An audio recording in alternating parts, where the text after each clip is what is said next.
मोदी जी जन्म से ओबीसी नहीं हैं। उन्हें ओबीसी गुजरात की भाजपा सरकार ने बनाया है। वह कभी पिछड़ों के हक और हिस्सेदारी के साथ न्याय नहीं कर सकते। 8 फरवरी को राहुल गांधी ने ये बात भारत जोड़ो न्याय यात्रा के दौरान उड़ीसा के झारसुगड़ा में कही थी। उनके इस बयान के बाद से ही एक बार फिर से पीएम मोदी की जाति पर चर्चा शुरू हो गई है। आज के इस एक्सप्लेनर में हम यही बात करेंगे और जानने की कोशिश करेंगे कि आखिर क्या मोदी ओबीसी जाति है या फिर मोदी जो है प्रधानमंत्री नरेंद्र मोदी के गुजरात के सीएम बनने के बाद अपनी जाति को उन्होंने ओबीसी में शामिल किया था। नमस्कार, मेरा नाम है मार्तन सिंह और आप देख रहे हैं डेली लाइन। भारत में मोदी सरनेम मुख्य तौर पर 2 समुदाय इस्तेमाल करते हैं, तेली और बनिया। कुछ पारसी भी मोदी उपनाम लगाते हैं। गुजरात में इस समुदाय के लोग हिंदू और मुस्लिम दोनों ही धर्मों में होते हैं, लेकिन मुख्य तौर पर तेली जाति के लोग ही मोदी सरनेम लगाते हैं। मोदी समुदाय के ओरिजिन को लेकर कुछ खास जानकारी नहीं। अगर जानकारों की माने या अगर पुराने लेखों के हिसाब से अगर माने, करीब 600 साल पहले 15वीं और 16वीं सदी में एक घुमंतू समुदाय गुजरात आकर बस गया। यहाँ मूंगफली और शीशम का तेल निकालने और उसे बेचने का ये लोग काम करने लगे। इन्हें अलग अलग हिस्सों में तेली, घांची या घांचा कहा जाने लगा। धीरे धीरे ये राजस्थान, मध्य प्रदेश, हरियाणा और झारखंड में भी फैल गए। गुजरात के मोढेरा इलाके में एक मोधेश्वरी देवी का मंदिर है। मोधेश्वरी माता के अनुयायियों को मोद घांची कहा जाने लगा। लेकिन मोद कोई जाति नहीं है।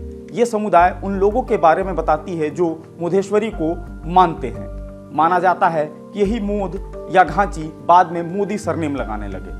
तो अब सवाल उठता है कि क्या मोदी सरनेम वाले सभी लोग ओबीसी होते हैं?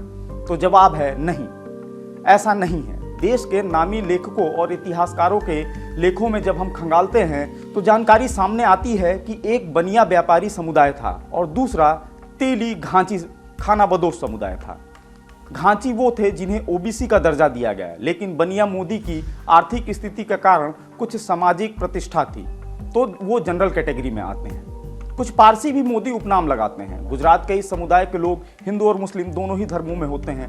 प्रधानमंत्री नरेंद्र मोदी मोद घांची समुदाय से हैं जो ओबीसी कैटेगरी में आता है। मोदी सरनेम वाले कई चर्चित लोग हैं जो अलग अलग समुदाय से हैं और ओबीसी कैटेगरी में नहीं आते हैं। जैसे चर्चित कारोबारी रूसी मोदी और फिल्म पर्सनालिटी सोहराब मोदी पारसी समुदाय के थे। भगोड़ा कारोबारी नीरव मोदी गुजरात के जामनगर इलाके से है। इसकी जाति के लोग पारंपरिक रूप से हीरे का कारोबार करते थे। इसी तरह पूर्व आईपीएल चेयरमैन ललित मोदी के दादा राय बहादुर गुजरमल मोदी महेंद्रगढ़ से मेरठ के करीब जा बसे और उस कस्बे का नाम मोदी नगर पड़ गया।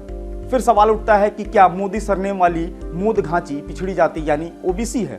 तो इसका जवाब है देश के दक्षिण राज्यों में तेली या घांची समुदाय को आजादी के पहले भी सरकारी कागजों में पिछड़ा माना गया था। आजादी के बाद सेंट्रल और नॉर्थ इंडिया के भी कई राज्यों में इस जाति को पिछड़ी जाति की सूची में शामिल किया गया। इस सूची में शामिल करने के लिए तेली जाति के लोकल नाम का इस्तेमाल किया गया था। देश की आजादी के बाद 1955 में प्रसिद्ध शिक्षा शास्त्री और पत्रकार काका कालेकर के नेतृत्व में पहला पिछड़ा आयोग बना।